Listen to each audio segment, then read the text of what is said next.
Welcome to today's the Hindu 16 April का analysis.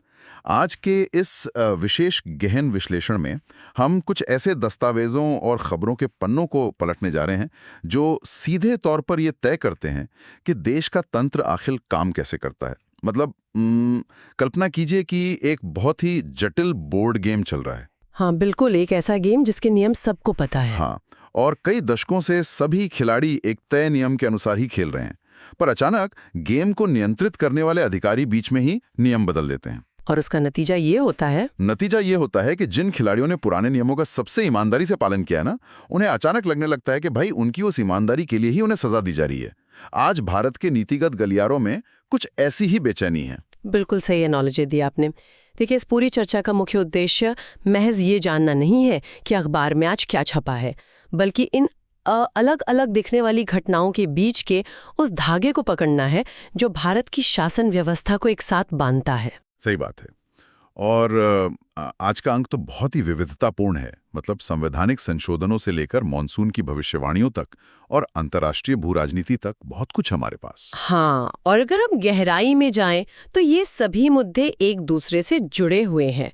ये सब मिलकर भारत की एक बहुत बड़ी तस्वीर पेश करते हैं। तो चलिए उस तस्वीर के सबसे पहले हिस्से से ही शुरुआत करते हैं। केंद्र सरकार ने संविधान का जो 131वां संशोधन विधेयक है 2026 वाला और परिसीमन विधेयक 2026 उसके ड्राफ्ट सामने रखे। बिल्कुल, और ये आज की सबसे बड़ी राजनीतिक खबर है। हाँ, मतलब इसका सीधा अर्थ ये है कि लोकसभा की सीटों को मौजूदा 543 से बढ़ाकर 850 किया जाना है। दशकों से राजनीतिक प्रतिनिधित्व के लिए 1971 की जनगणना के आंकड़ों का इस्तेमाल हो रहा था। 1971 से, लेकिन अब 2011 की जनगणना का उपयोग होगा।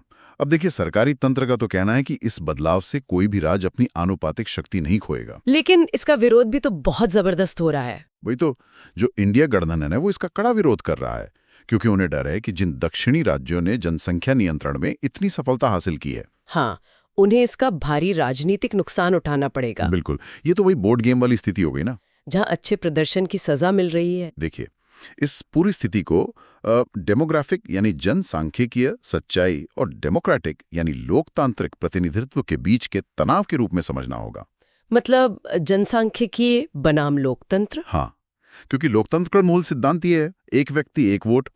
जब हम 2011 के आंकड़ों का उपयोग करते हैं तो जाहिर है कि उत्तर प्रदेश या बिहार जैसे राज्यों की जनसंख्या दक्षिणी राज्यों की तुलना में कहीं अधिक तेजी से बढ़ी है। गणित के हिसाब से तो यही है। तो गणितीय रूप से जब 850 सीटें बांटी जाएंगी तो उत्तरी राज्यों के हिस्से में अनुपातिक रूप से बहुत अधिक सीटें आएंगी। अच्छा, तो दक्षिणी राज्यों की चिंता केवल राजनीतिक आवाज खोने की ही है या कुछ और भी? नहीं, चिंता केवल राजनीतिक आवाज की नहीं है, बल्कि आर्थिक संसाधनों के आवंटन की भी है। क्योंकि देखिए, वे राष्ट्रीय जीडीपी में बहुत बड़ा योगदान देते हैं। सही कहा। भारत का जो संघीय ढांचा है ना, वो इसी नाजुक संतुलन पर टिका है। और परिसीमन का ये जो नया फॉर्मूला है, ये इस संतुलन को एक नई दिशा में मोड़ देगा। बिल्कुल, और राष्ट्रीय स्तर पर प्रतिनिधित्व और जनसांख्यिकी के बीच जो ये तनाव है, ठीक वैसा ही एक और तनाव हमें राज्य स्तर पर भी देखने को मिल रहा है। आप नागरिक अधिकारों वाले मामले की बात कर रहे हैं? हाँ, जहां कानूनी एक रूपता लाने के प्रयास तेज हो गए हैं। छत्तीसगढ़ अब उत्तराखंड और गुजरात के बाद तीसरा भाजपा शासित राज्य बन गया है जिसने समान नागरिक संहिता यानी यूसीसी लागू करने की दिशा में कदम बढ़ाया है। इसके लिए एक समिति भी तो बनी है। बिल्कुल, सेवानिवृत्त जस्टिस रंजना प्रकाश देसाई की अध्यक्षता में एक उच्च स्तरीय समिति का गठन किया गया है। इसका लक्ष्य है विवाह, तलाक और उत्तराधिकार जैसे नागरिक मामलों में पूरे राज्य में एक समान कानून लागू करना। लेकिन यहाँ भी विपक्ष की अपनी चिंताएं हैं। हाँ, विपक्ष इस कदम को लेकर आशंकित है कि इससे आदिवासियों और जनजातीय समूहों को जो संवैधानिक संरक्षण मिला हुआ है ना, उसे नुकसान पहुंच सकता है। तो मेरा सवाल ये है कि क्या एक विविधतापूर्ण देश में कानूनी एकरूपता का मतलब हमेशा विशिष्ट सांस्कृतिक अधिकारों से टकराना ही होता है? ये एक बहुत ही जटिल सवाल है। देखिए, संविधान का अनुच्छेद 44 राज्य को समान नागरिक संहिता लागू करने का निर्देश देता है। डायरेक्टिव प्रिंसिपल्स में। बिल्कुल, लेकिन वहीं संविधान की 5वीं और 6ठी अनुसूची जनजातीय समुदायों को उनके पारंपरिक और प्रथागत कानूनों को बनाए रखने का विशेष अधिकार भी देती है। तो फिर संतुलन कैसे बनेगा? वही तो असली चुनौती है। चुनौती कोई नया कानून पास करने की नहीं है। चुनौती ये है कि जब कोई प्रथागत कानून, मान लीजिए उत्तराधिकार का कोई ऐसा नियम जो पीढ़ियों से किसी आदिवासी समुदाय में चला आ रहा हो, हाँ। और राज्य का नया समान कानून आपस में टकराएंगे, तो अदालतें आखिर किसे प्राथमिकता देंगी? मदद समिति का काम सिर्फ ड्राफ्ट लिखना नहीं है। एकदम नहीं। जस्टिस देसाई समिति को एक रूपता और इन विशेष संवैधानिक अधिकारों के बीच की उस कानूनी खाई को पाटना है जहां किसी भी समुदाय को ये न लगे कि उनकी पहचान मिटाई जा रही है। बहुत खूब। अब इन ढांचागत बदलावों और नीतियों से निकलकर अगर हम राज्य की राजनीतिक संरचना की बात करें तो बिहार में एक बहुत बड़ा और बुनियादी फेरबदल हुआ है। हाँ, राजनीति का मौसम पूरी तरह बदल गया वहाँ। बिल्कुल। सम्राट चौधरी ने बिहार के पहले भाजपा मुख्यमंत्री के रूप में शपथ ली है और इसके साथ ही नीतीश कुमार का वो लंबा राजनीतिक युग समाप्त हो गया है जो दशकों से बिहार की धुरी बना हुआ था। और जहां तक मुझे पता है, जदयू के खाते में अब उप मुख्यमंत्री के 2 पद जाने की संभावना है। हाँ, ऐसा ही लग रहा है। ये जो राजनीतिक घटनाक्रम है ना, ये भारतीय गठबंधन राजनीति में एक गहरे संरचनात्मक बदलाव का प्रतीक है। वो कैसे? के कुछ राज्यों में क्षेत्रीय दल हमेशा मुख्य भूमिका यानी किंग मेकर की स्थिति में रहते थे और राष्ट्रीय दल उनके सहयोगी के रूप में काम करते थे। हाँ, बिहार में तो हमेशा से यही पैटर्न रहा है। लेकिन बिहार का ये नया समीकरण दिखाता है कि राष्ट्रीय दल अब क्षेत्रीय क्षत्रपों के गढ़ में कनिष्ठ सहयोगी की भूमिका से बाहर निकल रहे हैं और पूर्ण प्रभुत्व स्थापित कर रहे हैं। मतलब नीतियां अब गठबंधन की मजबूरियों से कम प्रभावित होंगी। बिल्कुल। नीति निर्माताओं और विश्लेषकों के लिए ये एक स्पष्ट संकेत है कि राज्यों के स्तर पर अब नीतियां राष्ट्रीय दृष्टिकोण से ज्यादा निर्देशित होंगी। चलिए, राजनीतिक मौसम में हुए इस बदलाव के बाद अब उस असली भौतिक परिदृश्य और मौसम की बात करते हैं जो हमारे कृषि तंत्र की जीवन रेखा है। IMD का नया पूर्वानुमान। जी, भारत मौसम विज्ञान विभाग ने 2026 के लिए एक चेतावनी जारी की है कि इस साल मानसून सामान्य से नीचे रहेगा। मतलब लगभग 8% बारिश की कमी का अनुमान है। और इसका मुख्य कारण अल नीनो प्रभाव बताया जा रहा है। हाँ, और इसका असर तो सीधे किसानों की भावनाओं से लेकर उर्वरक यानी फर्टिलाइजर के बाजार तक पड़ने वाला है। मैं तो इसे ऐसे देखता हूँ कि अल नीनो कृषि अर्थव्यवस्था के लिए उस बिन बुलाए मेहमान की तरह है जो घर का पूरा बजट ही बिगाड़ देता है। बहुत सही कहा आपने। यूपीएससी के दृष्टिकोण से अगर हम देखें तो ये जो अल नीनो है, ये केवल भूगोल का विषय नहीं है। अच्छा, तो और क्या है ये? ये एक व्यापक मैक्रो इकोनॉमिक शॉक है। अल नीनो के तंत्र को ऐसे समझें कि प्रशांत महासागर के मध्य भाग में पानी के गर्म होने से वो व्यापारिक हवाएं कमजोर पड़ जाती हैं जो भारतीय उपमहाद्वीप में नमी लेकर आती हैं, जिससे बारिश कम होती है। बिल्कुल। जब बारिश 8% कम होती है तो बुवाई का चक्र टल जाता है और बुवाई में देरी का सीधा मतलब है कि उर्वरकों की जो मांग है वो आपूर्ति श्रृंखला के अनुमानों से मेल नहीं खाएगी। मतलब या तो फर्टिलाइजर कम पड़ जाएगा या फिर गोदामों में पड़ा रहेगा। हाँ, जिससे बाजार में उर्वरकों का जमावड़ा या अचानक कमी हो सकती है। और ये केवल किसानों की आमदनी नहीं घटाता बल्कि ग्रामीण उपभोग को भी कम करता है, जो अंततः पूरे देश की अर्थव्यवस्था को धीमा कर देता है। एकदम सही। अब देखिए, जब प्रकृति की ये मार पड़ती है या नीतियां जमीन पर नाकाम होती हैं, तब नागरिक अधिकारों की रक्षा के लिए न्यायपालिका को बीच में आना पड़ता है। हाँ, और इस बार 2 बहुत ही दिलचस्प फैसले आए हैं। बिल्कुल, 2 अलग-अलग राज्यों से। पहला, कर्नाटक उच्च न्यायालय ने निर्देश दिया है कि संगठित और असंगठित दोनों क्षेत्रों में महिला कर्मचारियों के लिए हर महीने 1 दिन का मेंस्ट्रुअल लीव यानी मासिक धर्म अवकाश सख्ती से लागू किया जाए। ये एक बहुत ही प्रगतिशील कदम है ना? और वहीं दूसरी तरफ उत्तर प्रदेश में इलाहाबाद उच्च न्यायालय ने राज्य के धर्मांतरण विरोधी कानून के तहत दर्ज हो रही जो फर्जी FIR हैं, उनके पैटर्न को उजागर किया है। जहां पुलिस और तीसरे पक्ष के लोगों द्वारा इसका दुरुपयोग किया जा रहा है। यहाँ सबसे दिलचस्प बात यह है, जी बताइए, कि कैसे इन दोनों मामलों में अदालत की भूमिकाओं का विरोधाभास देखने को मिल रहा है। एक तरफ कर्नाटक में अदालत राज्य को एक प्रगतिशील नीति के लिए प्रेरित कर रही है, महिलाओं के अधिकारों को लेकर। हाँ, ये मानते हुए कि महिलाओं के जैविक यथार्थ को कार्यस्थल की नीतियों में शामिल करना समानता का एक जरूरी हिस्सा है। और यूपी के मामले में? जबकि उत्तर प्रदेश के मामले में अदालत कार्यपालिका की शक्तियों पर अंकुश लगा रही है। जो धर्मांतरण विरोधी कानून है उसका मकसद जबरदस्ती धर्म परिवर्तन रोकना है। बिल्कुल। लेकिन जब तीसरे पक्ष के लोग, जिनका मामले से सीधा कोई लेना देना ही नहीं है, वो व्यक्तिगत दुश्मनी निकालने के लिए इस कानून का इस्तेमाल करने लगते हैं, तो ये सीधे तौर पर नागरिकों की स्वतंत्रता का हनन बन जाता है। मतलब यहाँ न्यायपालिका एक संवैधानिक ढाल के रूप में काम कर रही है। बिल्कुल सही। चलिए, अदालतों की इस सक्रियता से अब हम अंतर्राष्ट्रीय कूटनीति और वैश्विक व्यापार के अखाड़े में चलते हैं, जहां देशों के बीच का तनाव पूरी दुनिया की अर्थव्यवस्था को हाईजैक कर सकता है। आप हॉर्मुज़ जलडमरू मध्य की बात कर रहे हैं? जी, स्ट्रेट ऑफ हॉर्मुज़। वहां भू राजनीतिक तनाव एकदम चरम पर है। मतलब अमेरिका ने ईरानी बंदरगाहों पर नौसैनिक नाकेबंदी कर दी है। और ईरान ने भी तो धमकी दी है। हाँ, जवाब में ईरान ने लाल सागर यानी रेड सी के पूरे व्यापार मार्ग को ही बंद करने की धमकी दे डाली है।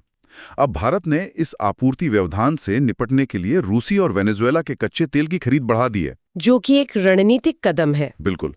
लेकिन मुझे ये सोचकर हैरानी होती है कि कैसे ये छोटे छोटे चोक पॉइंट्स वैश्विक अर्थव्यवस्था की जुगलर वेन यानी मुख्य नस की तरह काम करते हैं। मतलब इन पर थोड़ा सा भी दबाव पड़े तो पूरी दुनिया में महंगाई बढ़ सकती है। इसी हॉर्मुज़ जलडमरू मध्य से होकर गुजरता है। बाप रे, इतना बड़ा हिस्सा। हाँ, तो जब ईरान इसे बंद करने की धमकी देता है तो जहाजों को अफ्रीका के केप ऑफ गुड होप से होकर लंबा चक्कर लगाना पड़ता है, जिससे समय और पैसा दोनों बर्बाद होते हैं। बिल्कुल। इस लंबी दूरी का तकनीकी परिणाम ये होता है कि शिपिंग कंपनियों की जो बीमा की लागत है, जिसे हम इंश्योरेंस प्रीमियम कहते हैं, वो आसमान छूने लगती है। और वो बढ़ा हुआ खर्च आखिरकार हमारे पेट्रोल पंप तक पहुंच जाता है। एकदम सही। इसीलिए भारत का रूस और वेनेजुला से तेल खरीदना कूटनीति की भाषा में रणनीतिक स्वायत्ता कहलाता है। रणनीतिक स्वायत्ता मतलब स्ट्रेटेजिक ऑटोनॉमी। जी, भारत किसी एक ध्रुव के पीछे चलने के बजाय अपने नागरिकों की ऊर्जा सुरक्षा को प्राथमिकता देते हुए स्वतंत्र फैसले ले रहा है। बहुत ही शानदार विश्लेषण। अब भू राजनीति की इस बड़ी तस्वीर से लौट करना वापस जमीनी हकीकत की बात करते हैं, जहां नीतियां आम आदमी के रोजमर्रा के जीवन से टकराती हैं। महाराष्ट्र से जुड़ी खबरें। हाँ, महाराष्ट्र से दो बहुत ही अलग अलग खबरें आई हैं जो हमें राज्य की क्षमता यानी स्टेट कैपेसिटी की असलियत दिखाती हैं। क्या है वो खबरें? एक तरफ तो महाराष्ट्र सरकार का एमपीएससी और जीएसटी विभाग मिलकर 9 से 24 अप्रैल 2026 तक नए प्रोफेशन टैक्स पंजीकरण के लिए एक बहुत ही सुव्यवस्थित विशेष सुविधा अभियान चला रहे हैं। टैक्स कलेक्शन के लिए? बिल्कुल।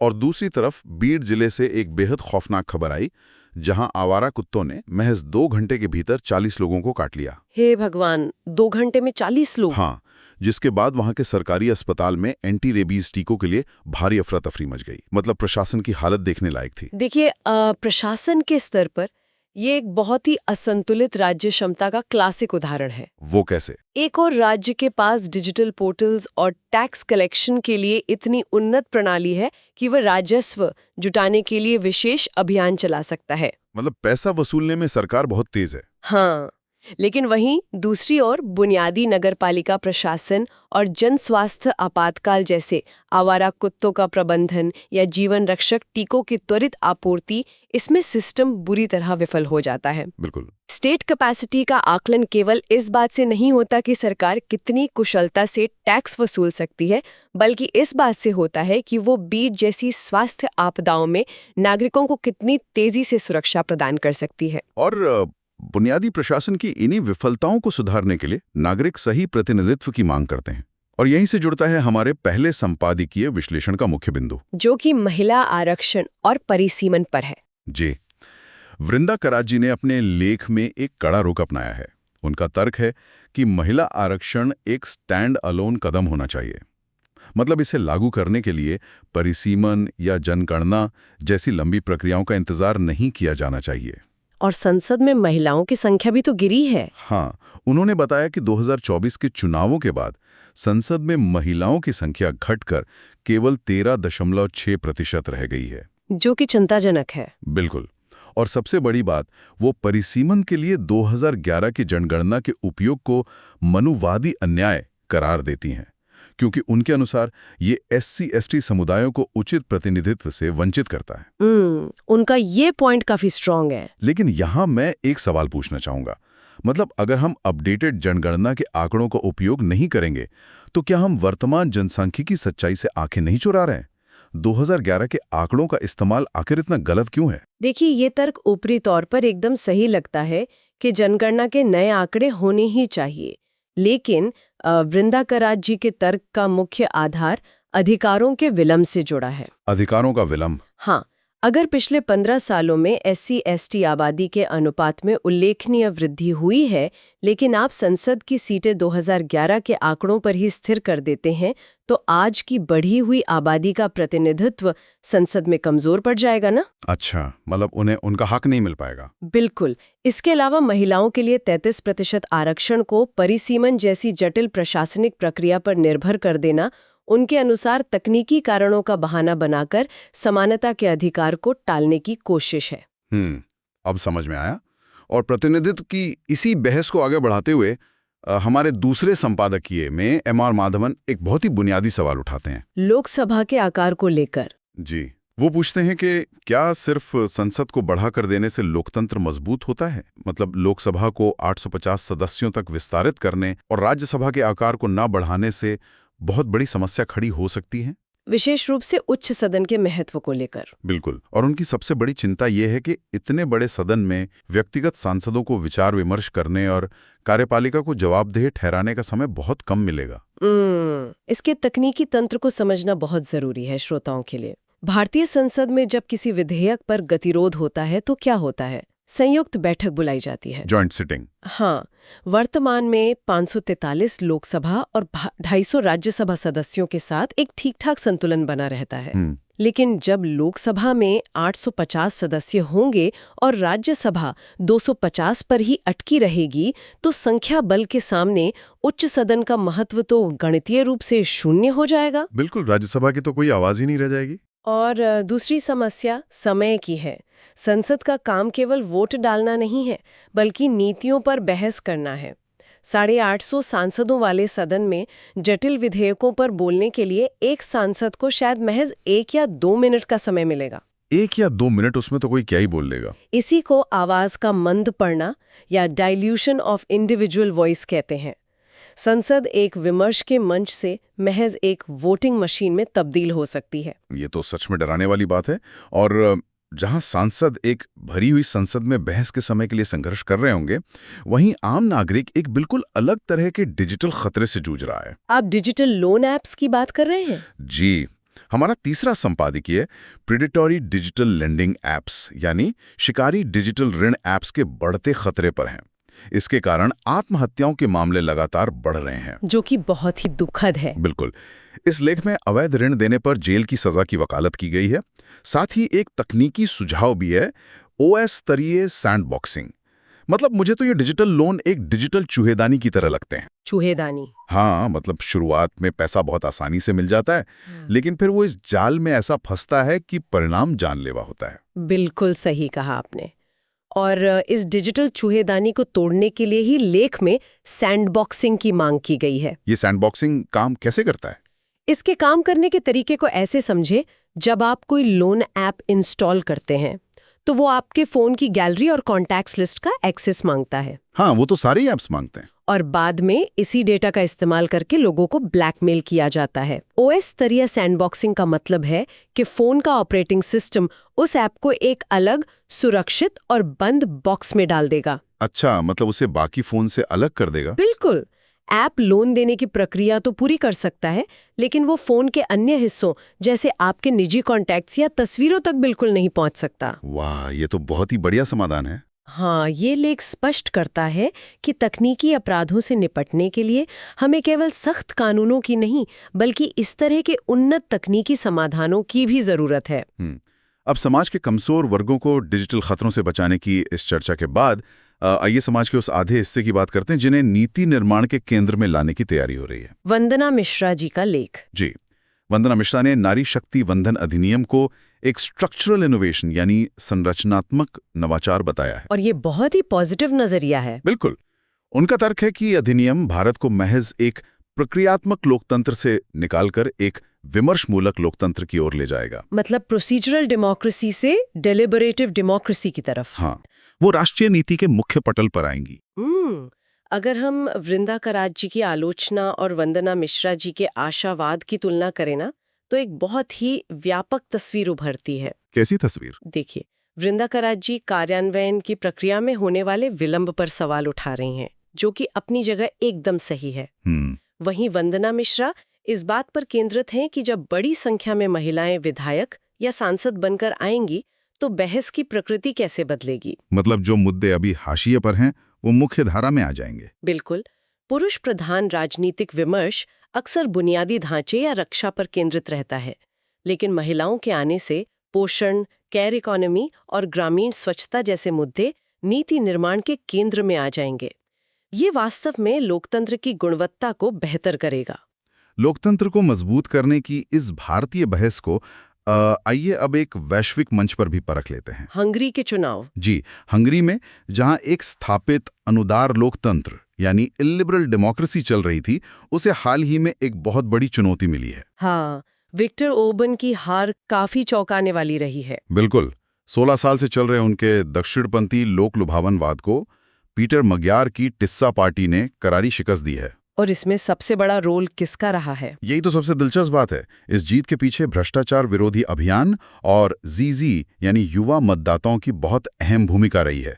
मैं तो ये सोचकर हैरान हूं कि कैसे दुनिया भर में ये जीजी एक मजबूत राजनीतिक विघटनकारी या डिसरप्टर के रूप में उभर रही है। हंगरी के चुनावों का ये मैकेनिज्म हमें एक बहुत बड़ा सबक देता है। क्या सबक? देखिए, विक्टर ओर्बन ने 16 सालों में पारंपरिक मीडिया और राज्य की संस्थाओं पर पूरी तरह से नियंत्रण कर लिया था। हाँ, वो तो तानाशाही जैसी स्थिति थी। लेकिन जीजी मतदाता सूचनाओं के लिए टीवी या अखबारों पर तो निर्भर नहीं है ना। उन्होंने सोशल मीडिया और विकेंद्रीकृत डिजिटल नेटवर्क्स के जरिए खुद को लामबंद किया, जिसे सरकार आसानी से सेंसर ही नहीं कर सकी। मतलब पुरानी व्यवस्थाओं को उखाड़ फेंकने का ये एक नया तरीका है। बिल्कुल। ये साबित करता है कि चाहे कोई भी लोक लुभावनावादी सत्ता कितनी भी मजबूत क्यों न हो, अगर वो जमीनी स्तर पर भ्रष्टाचार को नहीं रोक पाती, तो एक डिजिटल रूप से सक्षम युवा पीढ़ी उसे सत्ता से बेदखल करने की पूरी ताकत रखती है। तो आज के इस लंबे और गहन सफर में हमने काफी कुछ कवर किया। लोकसभा के परिसीमन की जटिलताओं से लेकर अल नीनो के प्रभाव तक, डिजिटल लोन ऐप्स के खतरों से लेकर हंगरी के चुनावों तक। बिल्कुल। और इन सभी बातों को समेटने में ना हमें एक नए दृष्टिकोण से भविष्य को देखना चाहिए। वो कैसे? अगर हंगरी में आज की युवा पीढ़ी केवल स्मार्टफोन और डिजिटल नेटवर्क के दम पर एक 16 साल पुरानी सत्ता को पलट सकती है, और दूसरी तरफ डिजिटल लोन ऐप्स जैसे तकनीकी खतरे हमारी गवर्नेंस को चुनौती दे रहे हैं, तो सोचिए अगले 10 सालों में एक वोटर की परिभाषा आखिर क्या होने वाली है। जब एआई और एल्गोरिथम हमारे राजनीतिक फैसलों, हमारे सोच को हमारे स्थानीय सांसदों से भी ज्यादा प्रभावित करने लगेंगे, तो क्या हमारे संसद की सीटों की संख्या बढ़ाकर 850 कर देना वास्तव में लोकतंत्र को बचा पाएगा? बहुत ही गहरा सवाल है। या फिर हमें एक पूरी तरह से नए डिजिटल लोकतंत्र की संरचना की जरूरत पड़ेगी? यकीनन ये एक ऐसा विचारोत्तेजक सवाल है जो हमें ये सोचने पर मजबूर करता है कि क्या हम भविष्य की चुनौतियों का सामना करने के लिए पूरी तरह से तैयार हैं। श्रोताओं के लिए ये एक चिंतन का एक बहुत ही बेहतरीन बिंदु है। आज के इस डीप डाइव में हमारे साथ जुड़ने और इन जटिल मुद्दों को समझने के लिए आपका बहुत बहुत धन्यवाद। मिलते हैं अगले विश्लेषण में।